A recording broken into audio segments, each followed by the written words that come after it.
سن 60 کے آخر میں یزید کو حکمران بنایا گیا اور اس کی خلافت کی بیعت کی۔ اب کیا ہوا؟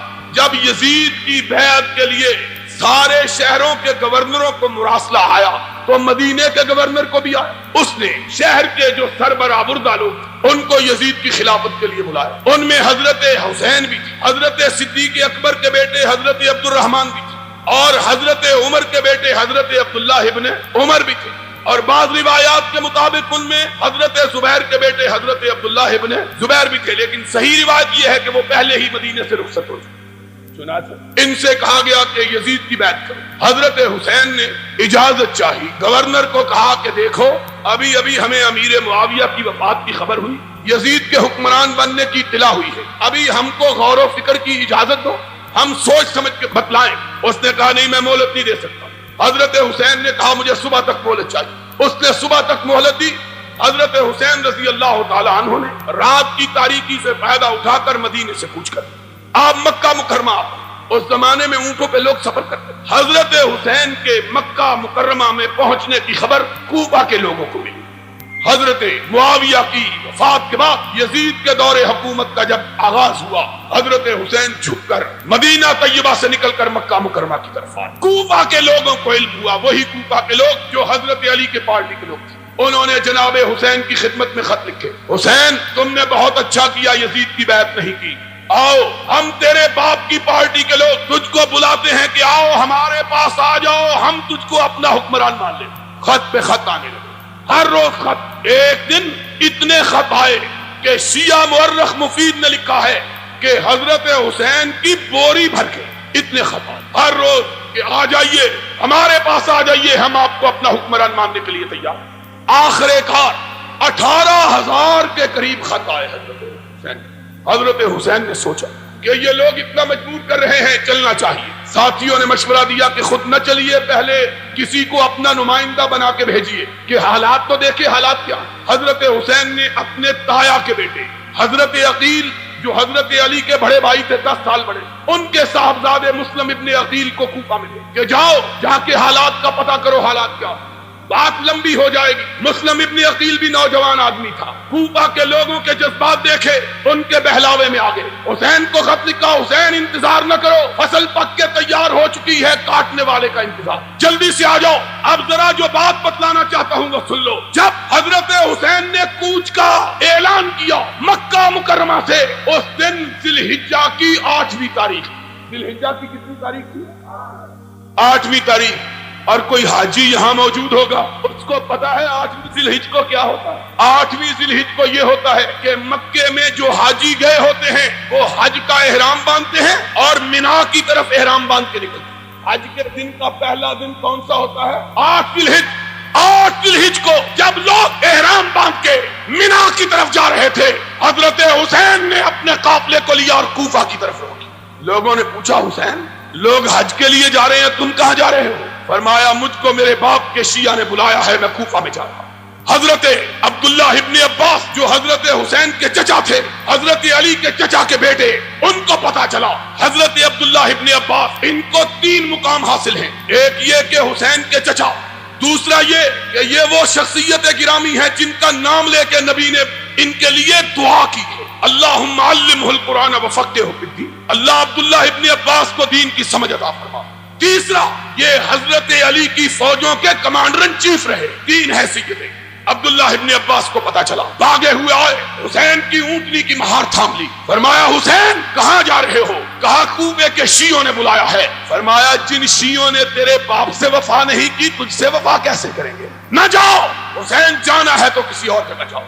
اب حسین دانا اور بینا آدمی، 59 سال کے پختہ عمر کے انسان، گرم و سرد جشیدہ، عبداللہ ابن عباس کو کہتے ہیں چچا میرے راستے سے ہٹ جاؤ، میں نے جو فیصلہ کر لیا ہے اس سے پلٹنے کے لیے تیار نہیں۔ حضرت ابن عباس نے کہا حسین اگر مجھے معلوم ہو کہ میں تیرے اونٹ کے راستے میں لیٹ جاؤں گا تو رک جائے گا، تو میں لیٹنے کے لیے تیار ہوں۔ مت جاؤ. حسین نے کہا چچا اب آگے اٹھے ہوئے قدم پیچھے نہیں ہٹ سکتے. عبداللہ ابن عباس نے تاریخی الفاظ کہے, فرمایا اگر تو نہیں رکتا تو میری پشین گوئی سلے میں تیری داڑھی کے بالوں کو خون میں رنگا ہوا دیکھ رہا. جنہوں نے تیرے بڑے بھائی اور تیرے باپ سے وفا نہیں کی وہ تجھ سے بھی وفا نہیں کرے. حسین اس کے باوجود چل لی. اب ادھر ماجرا دیکھیے کہ مسلم ابن عقیل کے ہاتھ پر 32,000 سے زیادہ لوگوں نے موت کی بیعت کی. یزید کو پتا چلا کوفے کے صوبے کے حالات خراب ہیں. اس نے پہلے گورنر کو تبدیل کر کے عبید اللہ ابن زیاد کو گورنر بنا کے بھیجا. صرف 18 آدمی اس کے ساتھ بھیجے.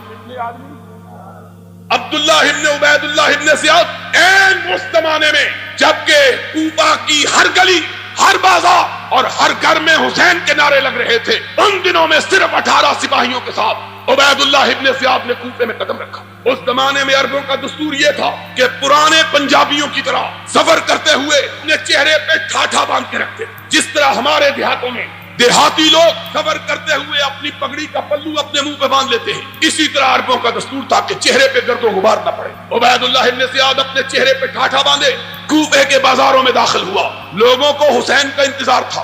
انہوں نے سمجھا حسین آ گیا ہے. سارا کوفہ نکل کے باہر آ گیا. جہاں سے گزرتے لوگ کہتے السلام علیکم یا ابن رسول اللہ, رسول کے بیٹے تجھ کو سلام ہو. انہوں نے سمجھا حسین آیا. جب تک عبید اللہ ابن زیاد اپنے گورنر ہاؤس میں پہنچے 32,000 کے قریب کوفی جمع ہو چکے تھے. حضرت مسلم ابن عقیل کو پتا چلا, وہ بھی بھاگے ہوئے آئے کہ حسین آ گیا.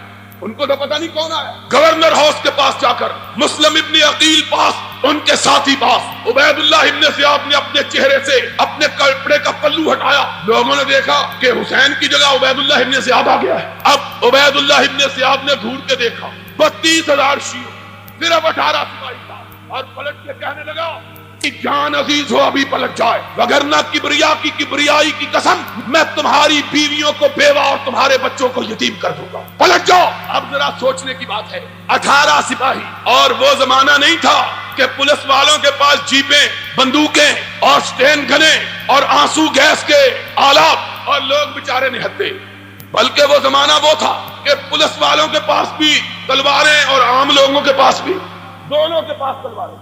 لیکن کوفے والوں کا حال پنجاب کی اس بستی کا سا تھا جس بستی میں ایک چور ایک ڈانگ لے کے آ گیا, پوری بستی والوں کو آگے لگا لیا. آگے آگے بستی والے پورے بھاگ رہے, پیچھے اکیلا چور بھاگ رہا. صبح کو لوگوں نے پوچھا اور تمہاری مت ماری گئی ہے, تمہیں کیا ہو گیا؟ کہنے لگے کیا کرے, ہم سارا گاؤں اکیلے اور چور اور لاٹھی 2 جنے تھے. یہ کوفے کے لوگوں کا حال. 18 سپاہی, 32,000 جوان, 18 کو دیکھ کے لوگوں نے کھسکنا شروع کیا. حضرت مسلم ابن عقیل نے پیچھے مڑ کے دیکھا کہ 32,000 میں صرف 3200 باقی رہ گئے. کہا پکڑ لو اس گورنر کو, اس کی بوٹیاں اڑا دو, پکڑ لو. عبید اللہ ابن زیاد نے کہا کسی کی ماں نے بچہ جنا ہو تو آگے بڑھ کے تو دکھائے. یہ کہنے کی دیر تھی کہ عبید اللہ ابن زیاد نے یہ لفظ نکالے. مسلم ابن عقیل نے دیکھا کہ صرف 32 آدمی ساتھ رہ گئے. اب ذرا اور آگے بڑھے. جاؤ الارشاد شیخ مفید کی, اعلام الورا تبرسی کی, الفصول المہمہ ابن سباق کی, کشف الغمہ اربلی کی, تمہاری کتابیں اٹھاؤ. کوئی مقابلہ, کوئی لڑائی نہیں ہوئی. تھوڑی دیر گزری, مسلم ابن عقیل نے دیکھا کہ تنے تنہا کوفہ کے بازاروں میں کھڑا ہے, کوئی ساتھ باقی نہیں بچا. پردے, اجنبی, تنہا, غریب الوطن, کوفے کے راستوں کو بھی نہیں جانا, پتہ ہی نہیں راستے کیا. اب بھاگا.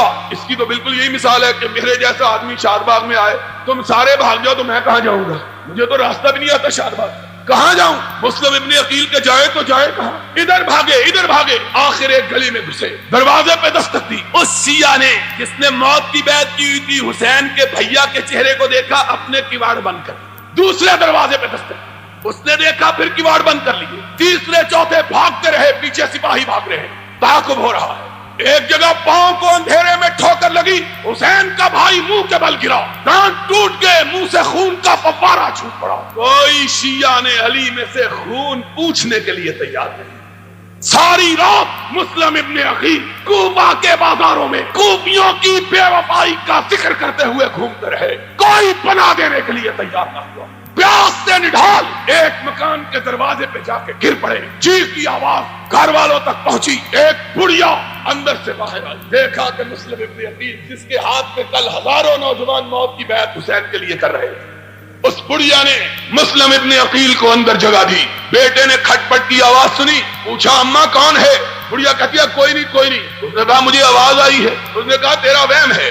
بڑھیا چھپاتی ہے، بیٹا انکار کرتا ہے، اصرار کرتا ہے۔ آخر دروازہ کھولا، دیکھا سامنے مسلم ابن عقیل بیٹھا ہے۔ بڑھیا کی آنکھوں میں آنسو آ گئے، کہنے لگی او ظالمو، کل تک اس کے نام کے نعرے لگاتے، اس کے ہاتھ پہ بیعت کرتے تھے، آج اس کو مارنے کے لیے دوڑتے ہو؟ خدا کا خوف کرو، یہ رسول کے نواسے کا نمائندہ اور رسول کے بھائی کا بیٹا، کوئی ظلم نہ کرو۔ اس نے جلدی سے آگے بڑھ کے ہاتھ کو بوسہ دیا۔ اس نے کہا میں تو جانوروں کے پیر چومنے والا ہوں، یہ تو انسان ہے، میں تو بڑا فرما بردار خادم خدمت گزار، ہاتھ چومے پاؤں چومے۔ ہمارے کو بھاگ جاگ اٹھے، ہمارے گھر میں نارائن آ گئی، ہمارے گھر میں دیوتا آ گئے۔ ماں بیچاری دھوکا کھا گئی۔ اس نے کہا ہاں کسی کو بتلا نہیں۔ کہا ماں ایسی بات کیا کرتی ہو؟ تھوڑی دیر گزری کہ بیٹے صاحب وضو کرنے لگے۔ اس نے کہا کیا بات ہے؟ ابھی تو فجر کی اذان بھی نہیں ہوئی۔ کہنے لگا ماں شکرانے کے طور پہ تہجد پڑھنے لگا ہوں، آج رسول کے نواسے کا ہرکارہ ہمارے گھر آیا ہے۔ ماں بڑی خوشی، آج تہجد پڑھنے لگا ہے۔ کہتا ہے ماں جی چاہتا ہے مسجد میں جا کے پڑھوں نفل، اس مسجد میں جس مسجد کو اس کے چچا علی نے بنوایا۔ ماں نے دروازہ کھولا، وضو کر کے سیدھا گورنر ہاؤس پہنچا۔ عبید اللہ ابن زیاد کو کہنے لگا آؤ میں تمہارا شکار اپنے گھر میں پھنسا کے آیا۔ ان کی حالت حضرت مسلم ابن عقیل شہید ہوئے۔ قافلہ حسین مکہ سے رخصت ہو چکا ہے، چند منزل فاصلہ طے کیا۔ حسین کو خبر ہوئی مسلم ابن عقیل اس طرح بے یار و مددگار، بے کسی اور بے بسی کی موت مارے گئے ہیں۔ پلٹنے کا ارادہ کیا، جاؤ کوئی ماں کا لال دکھاؤ تو صحیح جو اس کا انکار کرے۔ حسین نے پلٹنے کا ارادہ کیا، مسلم ابن عقیل کے بھائی بیٹھ گئے، کہنے لگے حسین ہمارا بھائی مرا ہے، ہم پلٹنے کے لیے تیار نہیں۔ حسین نے دیکھا یہ پلٹنے پر آمادہ نہیں، فرمایا اگر تم پلٹنے پر تیار نہیں تو میں بھی نہیں پلٹتا۔ چلا قافلہ کوفے میں، اب جتنی تلواریں ہیں وہ عبید اللہ ابن زیاد کے ساتھ ہیں۔